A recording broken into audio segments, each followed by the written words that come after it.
Is No Rest for the Wicked a true Souls-like game based on the Steam store user tags? It seems like it is. People are saying that it's a Souls-like game, and I've heard a lot of people say it is. Now, I think to determine if this game is a true Souls-like, we have to first define what a Souls-like is. I think there's two objective key elements that every Souls-like game has. What's the first thing you think of when you think of a Souls game? The difficulty in the combat. The punishing combat and variety of enemies and bosses, all with different movesets, is a key component to a Souls like. Enemies can kill you in one shot. Bosses usually have multiple phases. Combat consists of stamina management, positioning, patience, reading your enemy's attacks, and usually a parry and a dodge system. Now, skill can take you further than your build, and you can play these games and beat the hardest bosses with no attributes, minimal gear. I mean, you can run in there naked if you want, as long as you know the mechanics of the enemies, the correct counterplays, and you have the skill set to execute your inputs with precise timing. You can beat the game with literally nothing. Does No Rest for the Wicked have this? Yes, it does. Now, the next objective element that makes a game a Souls like is the penalty on death. Now, what happens when you die in a Souls like? The enemies all respawn, and you have to pass them to return to your place of demise. Sometimes you have to get revenge on the enemy that killed you to get your souls back. Now, when you die in No Rest for the Wicked, this is not the case. You don't lose anything except a little durability on your gear. This is easily repaired for a little bit of coin back in the sanctuary. The enemies don't even respawn when you die unless they're part of a bounty. This is a key component in a Souls-like. So why are we calling any game with punishing combat a Souls-like? Is one of the best survival crafting games of all time Valheim a Souls-like? There are enemies, bosses, stamina-based combat. Now there's an argument to be made that a Souls-like is more subjective rather than objective, and it's more of a feeling that you get when you're playing the game. So I'm going to go through some more elements and some more comparisons between No Rest for the Wicked and Dark Souls to see how much of a Souls game it really is. Let's talk about another element in Souls like games. That's going to be the bonfire. So, the bonfire has always been a fast travel point, a place to respawn when you die. Now, that is similar between No Rest for the Wicked and Dark Souls, except for the fast travel part, because not every waypoint that you interact with in No Rest for the Wicked is immediately available to fast travel.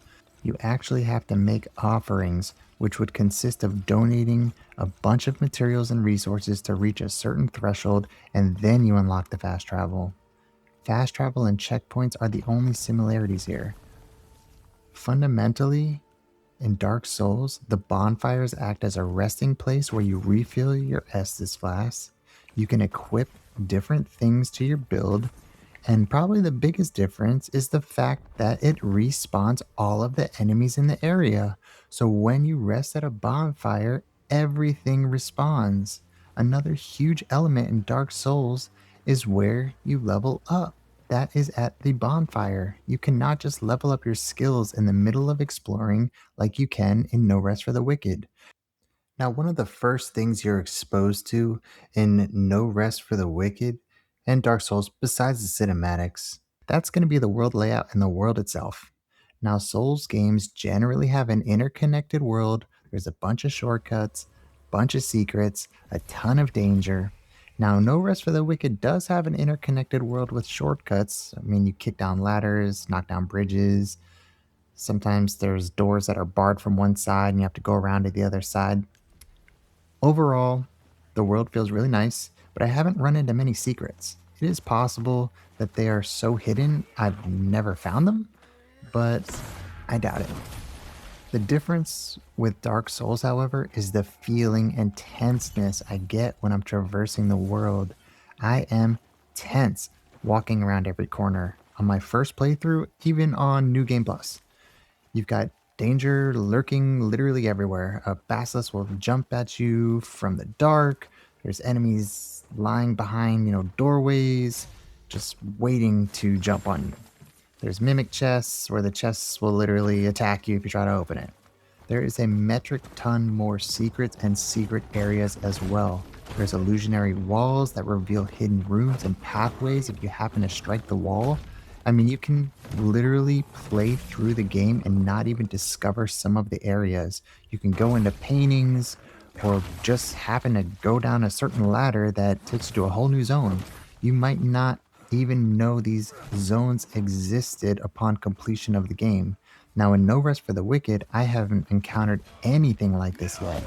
The enemies are pretty much there in plain sight. I haven't had any jump scares, and there doesn't seem to be any secret areas that I know of. Most areas you go to due to the story and the quests, there are markers literally in the map telling you where to go. In Dark Souls, there's way less handholding. You just kind of follow the path of the enemies that look really weak at first, and you gradually go through the zones fighting harder and harder enemies until you run into a boss. There's not really any direction. I mean, you might literally need a wiki for some of the elements in Dark Souls, and I have not needed a wiki in No Rest for the Wicked. Now, Souls like games also have the Estus Flask or the Healing Flask, which is a health recovery flask that you can use a finite amount of times before you have to rest at a bonfire. You can level it up and reinforce it to increase the number of uses before emptying and how much health it gives you. Now, arguably, No Rest for the Wicked system for this is actually more punishing than even Dark Souls. Now, No Rest for the Wicked does not have a flask. You have to prepare meals involving gathering ingredients and cooking said ingredients. Some recipes require different equipment to cook, which you may have to go to the sanctuary to prepare. You can find some of these meals that heal you throughout the world, but the majority of your health recovery in this game is going to involve you preparing the meals for yourself in one of the many placed campfires in the world or in the kitchen and sanctuary. Now imagine this.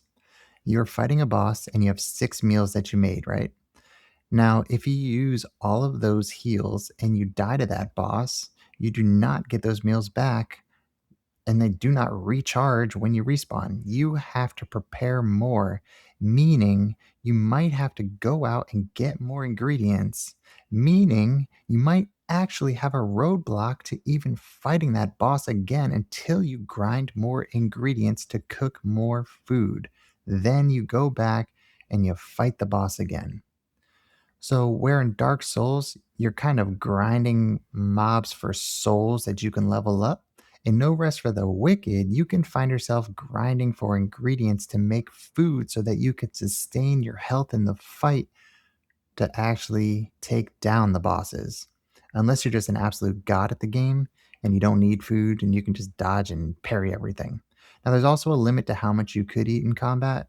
It's called the hunger limit in No Rest for the Wicked, and you can increase this using Plague Ichor. The limit also resets after every combat encounter, so you don't have to go all the way back to a waypoint as you would in Dark Souls to refill.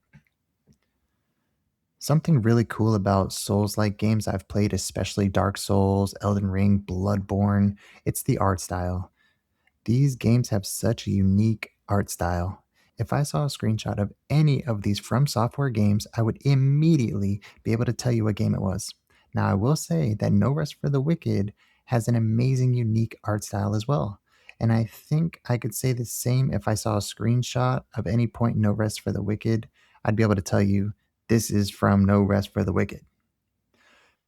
Based on these points, I think that we can conclude that No Rest for the Wicked is not a Souls like.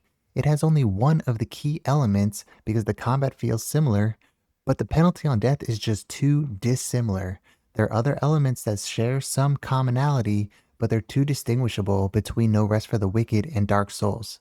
I think this game is more closely related to Dark Souls than an isometric ARPG like Diablo or Path of Exile, but I'm leaning on the side that it's neither. It has its own identity and I love it.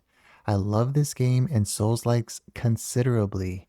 I have all the From Software Souls games since 2011. I buy them on release. I have a ton of love for these games, and I also like Souls like games from other developers. I even like the side scrollers Salt and Sanctuary, for example. I think that if you enjoy Souls like games, you will enjoy No Rest for the Wicked, and vice versa. If you like No Rest for the Wicked, you probably love Souls like games as well. I think the majority core audience is the same. Let me know in the comments if you agree or disagree with me. Do you think that No Rest for the Wicked is a Souls like game? If you made it this far, thank you for your attention. And if you enjoyed the content, hit me up with a like. Consider subscribing if you would like more content like this. It's free to subscribe and it'll help the channel grow. I'll also be able to tell my wife that I'm not making videos just for myself. Oh man, thanks.